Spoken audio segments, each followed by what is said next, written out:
Alright, good afternoon guys. We found this thing on onlyonurstate.com, this website where you can do this waterfall trail, and it shows like 7 of the best waterfalls in the state of South Carolina that you can do all in one day. So we're going to go check them out, make a trip around the Greenville area, and let's go make some memories.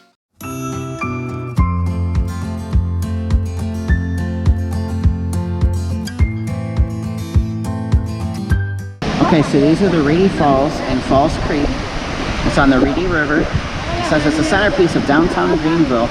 Stand over the river and look down at the 25-foot cascading falls from the Liberty Bridge, which is where we are standing currently. It says if this isn't one of the best waterfalls in South Carolina, we're not sure what is. And this is our first one we've seen here on our waterfall trail video, but so far I would say it's the best one we've seen, right? Yeah. It's the first one. So far it's the top of the list, but the view is just absolutely beautiful. Love how the city has been built around this. Very, very nice. Alright, good morning guys. I'm coming to you from the Wildcat Wayside Mountain Bridge area. This is our second waterfall on our waterfall tour. You see the trail goes up right there. So the trail normally probably crosses right here.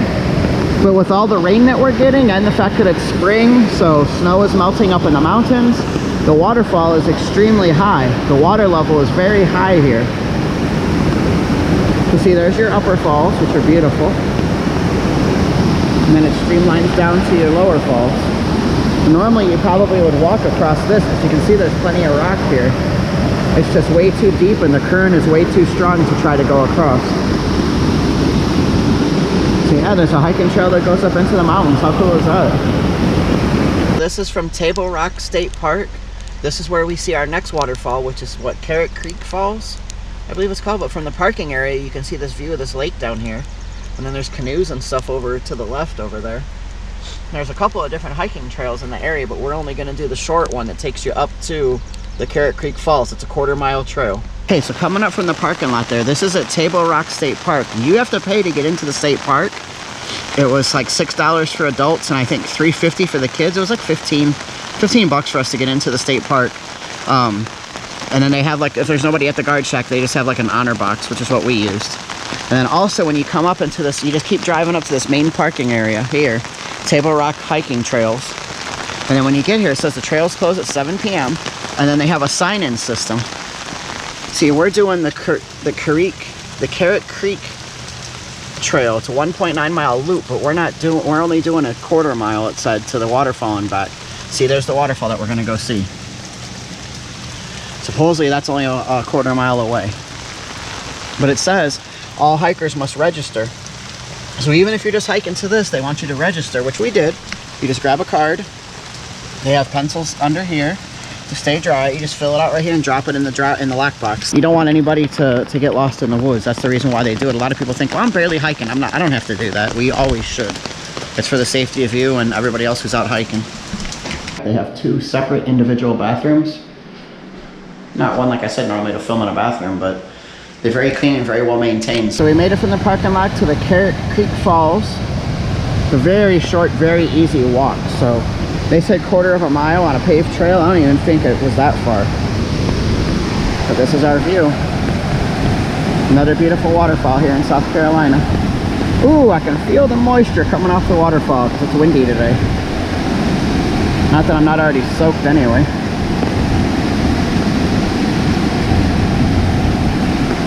Beautiful waterfalls. And then they got this nice area here built with wood and everything. There's a lot of seating area here, so you could bring up a sandwich up there and just sit on. If you could nail up that bench, that'd be awesome. Even if you end up back here, it's still a good place to have a sandwich. Yeah, so this was our next waterfall, Carrick Creek Falls. Okay, also at the bottom of Carrick Creek Falls, which you can see it from the restrooms. The restrooms are right up there. You can see where the creek flows downstream right here. So there's kind of like little mini waterfalls here as well. Very beautiful. You can either stop and catch us on your way to the falls or on your way back. We decided to do it on the way back. And then see, you can't even see it from here, but where this water's flowing down the creek here, and you can see it's very fast moving because of all the rain we're getting here currently at the moment. Just around the bend from here is where the waterfall was. Very easy.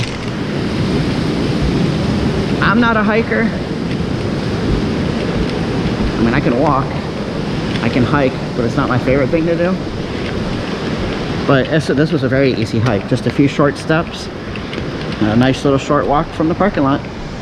Definitely, this one's cool. All right, on to the next one. So now we're at the Twin Falls Trail. This one's a little bit harder to find. This is the parking area for it. You literally come off, there's a gate right there. And there's just a couple of spots there. I just kind of parked off on the side off the main road here. Because obviously with the rain, we're probably gonna be the only ones here today. But this one was a little trickier to find. We're gonna put the link to the Only in Your State website where we found the hiking trail. Ah, shoot. Okay, I'm back. When I said, oh shoot, it was just that I realized my shoes were, both of them were untied, and they were like, shoelaces were like all in the mud. So that was fun. I didn't wear the best shoes. I wore tennis shoes today, but not the best shoes for these conditions. Oh my God, I'm soaked. My feet are absolutely soaked. Oh, this sucks, dude. This is horrible. My feet are drenched. So anyway, the website was like onlyinyourstate.com. is where we found this waterfall trail. It's not a trail that you can walk, it's a trail obviously you have to drive, as you've seen. All these waterfalls are a distance apart. We'll let you know how many miles we end up driving total. So far we haven't driven much. It's been at the most maybe 30 minutes in between a site, and that was also in the pouring rain, so. All I know is this waterfall better be worth it because my feet are drenched. So as you're hiking up the path here, there's a little area that juts off to the right where you can kind of see the creek. And then if you look, here there's a creek, there's some land in the middle, then there's another one, which I'm guessing is the reason why this is called Twin Falls. There's probably two waterfalls that leads to the two creeks where it splits. Here's another place where you can kind of, it juts off the main path here, a short little distance, just a few steps. Another nice little pretty overlook area. When you're in South Carolina in the upper part of the state, upstate as they call it, you always got to be on the lookout for bears.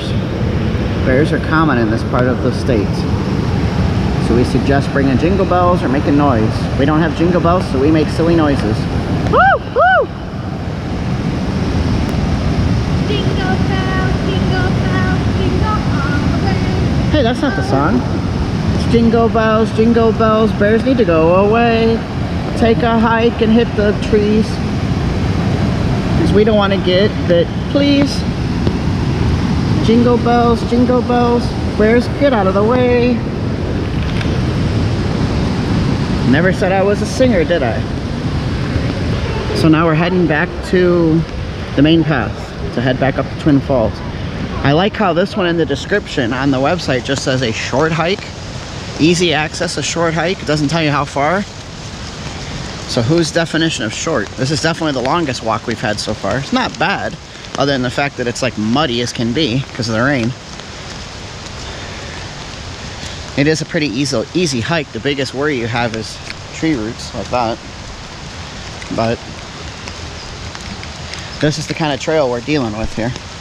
So we got to use some teamwork to get across this part here. Somebody put some blocks down here, but I ain't no way I'm trying to step on that. All right, I got to put the camera away for this one. If I fall, I'll let you know. All right, so I successfully made it across that little place where I had to put the camera away.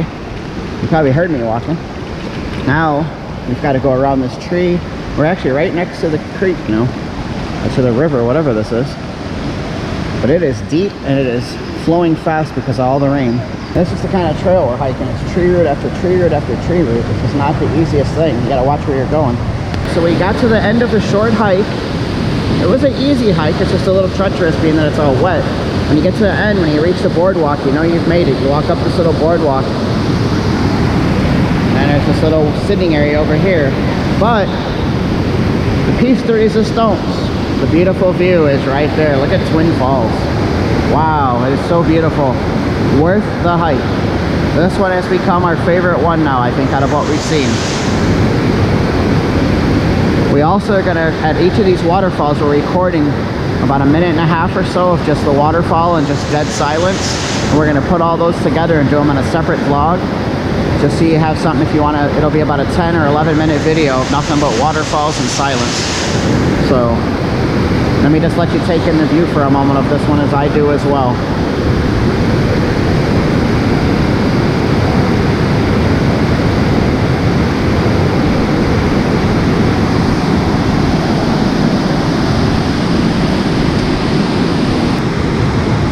This one is hard to find, but I'll kind of do it's not really a summary. There's a road called Waterfall Road, and it takes a lot of twists and turns, and you go through some areas that don't exactly look the nicest.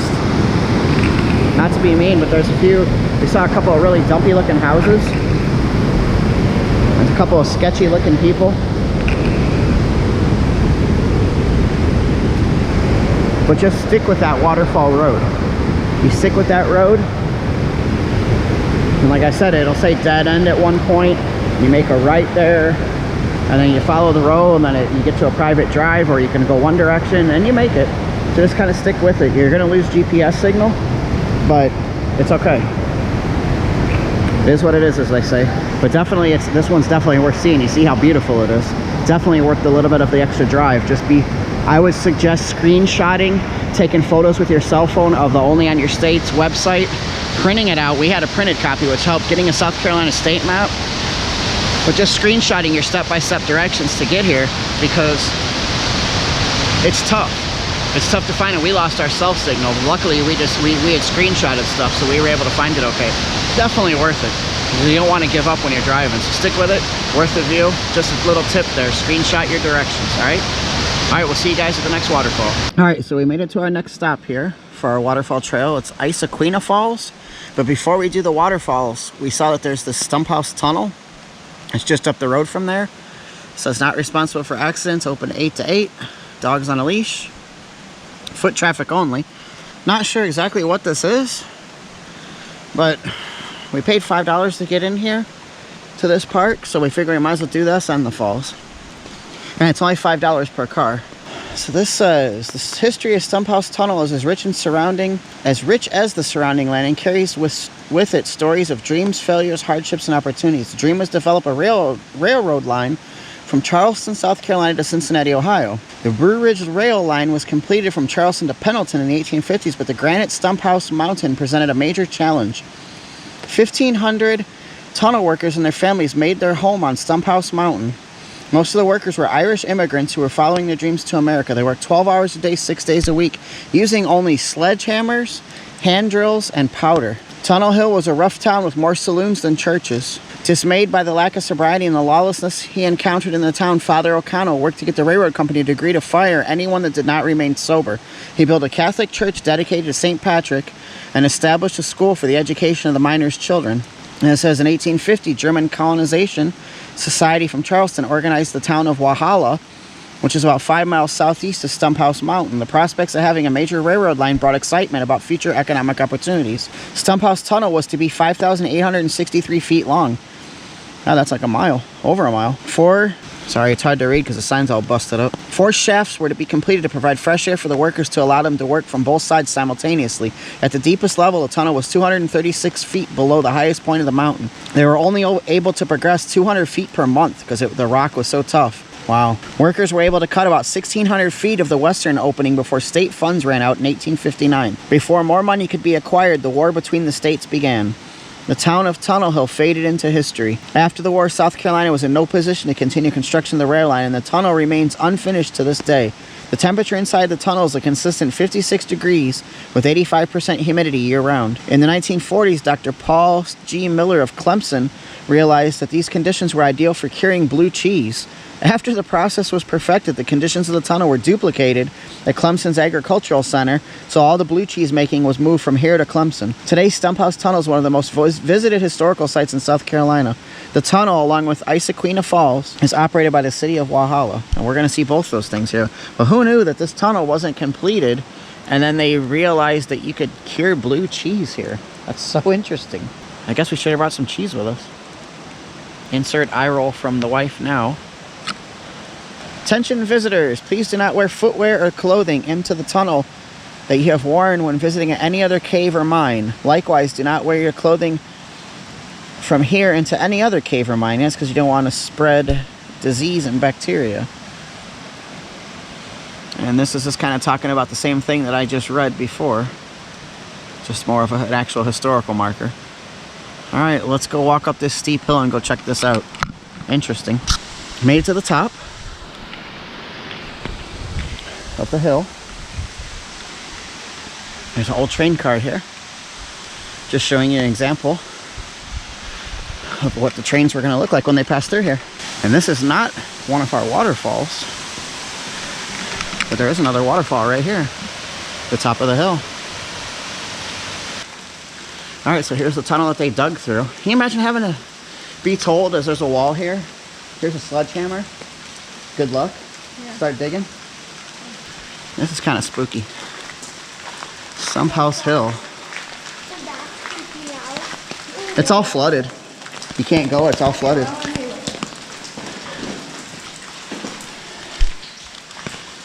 Literally, you can see the water. It's hard to see on camera, but you can only go a little bit. It's all flooded. Wow. Hello!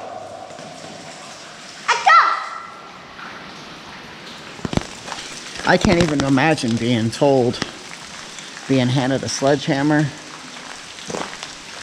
and some powder and just being told, you know, you can blow up a little bit at a time and just chiseling away at this, literally chiseling and picking away at this. What a tall task. I mean, with modern technology now, they could probably complete this fairly easily, but there's no need for it anymore, so that's why it's never been done. But I mean, this tunnel was dug out in the by 1860 when the Civil War broke out. It's the same as it's been since then, so it's been that way for 160 years, exactly the way we're looking at it right now. All right, we made it to Isoquina Falls. We just finished looking inside the flooded out Stump House Tunnel. We didn't get to go very far because it's dark and rainy and flooded. And now we're walking to Isoquina Falls from the little parking area. There are restrooms here, but they are an outhouse with an outside washing station.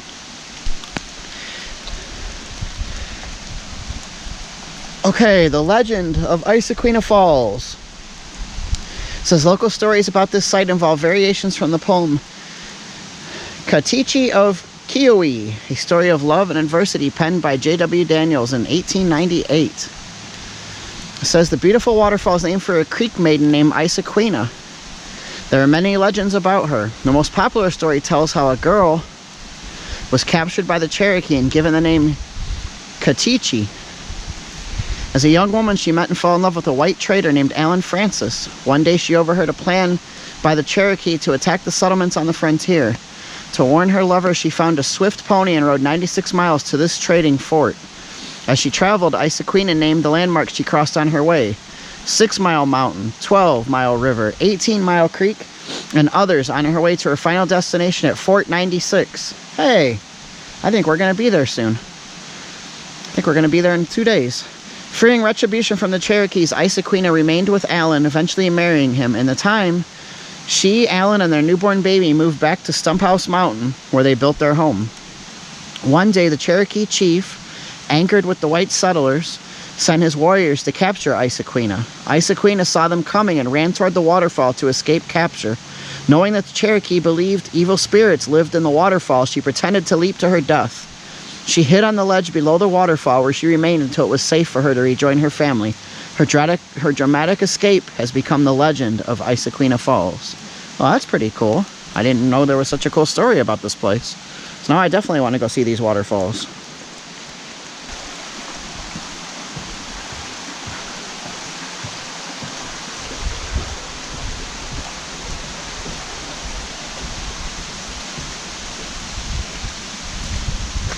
Alright, so we made it down to Isoquina Falls. This is a very easy hike. They say in the paperwork this is a short 15-minute hike. I don't even think it took 15 minutes. It's very easy. 15 minutes to go there and back. They, on the other hand, are about to walk down the side, which I don't recommend, especially when it's wet and raining like it is today. I'm not going down there, but they're going to for whatever reason. But yeah, we made it here to the falls. It's a beautiful waterfall, isn't it?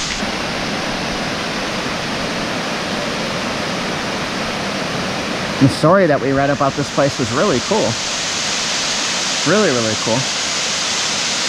You know, not cool that they were going to attack, and it's just unfortunate. That's just unfortunately the way humanity works. But no, it's just very cool to know that the legend of the story. So it's like you can just picture her as you're staring at this, fleeing for her safety and running for her life, but she jumped down over the ledge and hid until the attacking Cherokees They were coming to get her, were safely out of the way, and then she was able to rejoin her family up at the top, and then they were able to live a life up on Stump House Hill. Pretty cool. So we made it to our next stop here. This is just talking about the great blue heron. Has an average wingspan of 6 feet. Our next one here is Ramsey Creek, the Ramsey Creek Falls. And there's our waterfall.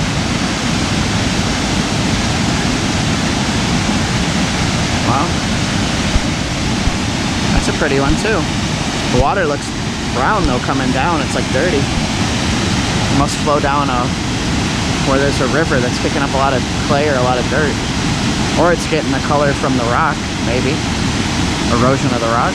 Huh. And then this one is inside this county park, and it costs $3 per car to get into the park.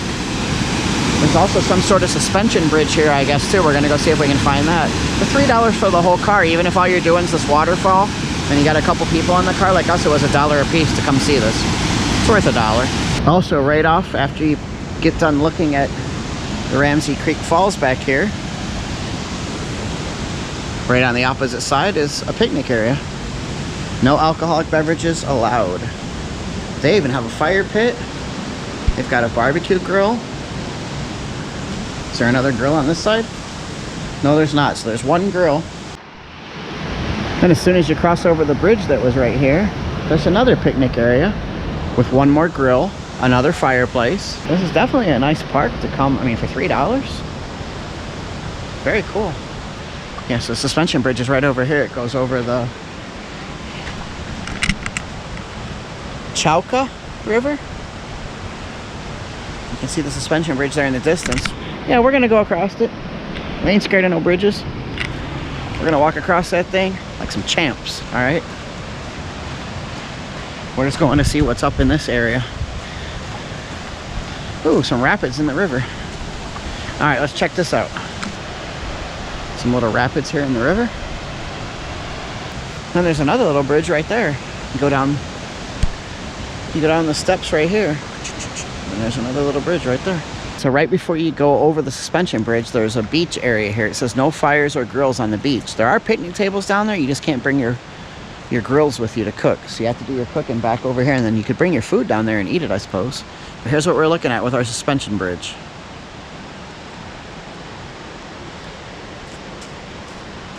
All right, let's take a walk.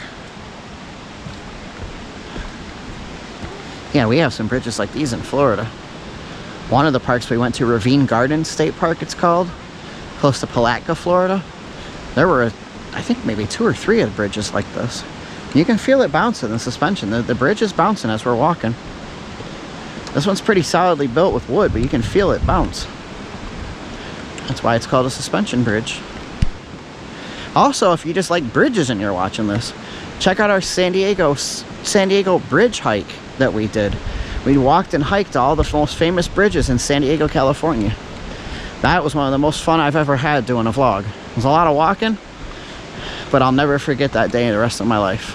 So this is the view from the suspension bridge. Man, I'm rocking back and forth like crazy as they're walking. Goodness gracious. If somebody was afraid of bridges, this would be it. Elizabeth, I'm coming to join you. It doesn't bother me. It's a little shaky, but that's it. This is the view looking the one direction. That's towards the other hiking trails. And this is your view back towards where the falls were located. It's almost a little type of fall there, as you could call it. The thing I like is I like this little island that's out here in the middle. See this? I like this little island, man. I could jump down to that, set my lawn chair up right there in the middle, cooler with a couple bottles of water, and lemonades. Just watch things float by you. All right, guys, so we have come to our final waterfall on our South Carolina waterfall trail. It's Cedar Falls. So it's talking about climbing on the rocks is dangerous, grills, fires, fireworks, prohibited, alcohol prohibited. Obviously no littering.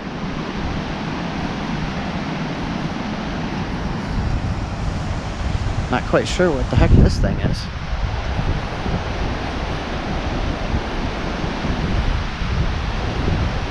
Huh. What was this from? Maybe like an old bridge? Is this possibly an old bridge? This concrete continues this way. It's over there. What was this from? If you've been to Cedar Falls before, what is this? This concrete that I'm standing on with this behind me. What is this from? Reminds me of like an old, because then you got concrete going this way too. In the world? Was there a road through here at one point, or railroad tracks? I do not know. Here's the history at Cedar Falls Park. The Cherokee Indians in South Carolina prior to 1776. Cherokee towns. You see what their cities looked like, how they had them set up along the river here. Cherokee Path. This is the Cherokee Path here. Goes through Clemson, up towards North Carolina. The environment of Cedar Falls Park. Wildlife commonly seen here, the birds. Amphibians and reptiles. Ooh, snakes, yikes. The fish that are in the waters here. And the mammals. And the rain is coming down hard, just like how it was earlier. Yeah, it says the old steel bridges over Huff Creek and the Reedy River replaced with the current concrete bridges. But the old water tank can still be seen across McKelvey Road from the Fort Shoals site. Huh. So that might be what this was from then, I guess. I don't know. Talking about the water wheels. Water-powered mills that were here. Oh yeah, that's what this is. That's what these things are right here. All these things you see right here are from the mill. And then this was the concrete and rock dam. And then there was the power plant. So that's probably the rest of the old power plant right there. So this was all from the mill where the water would flow, because we saw the tubing that went through.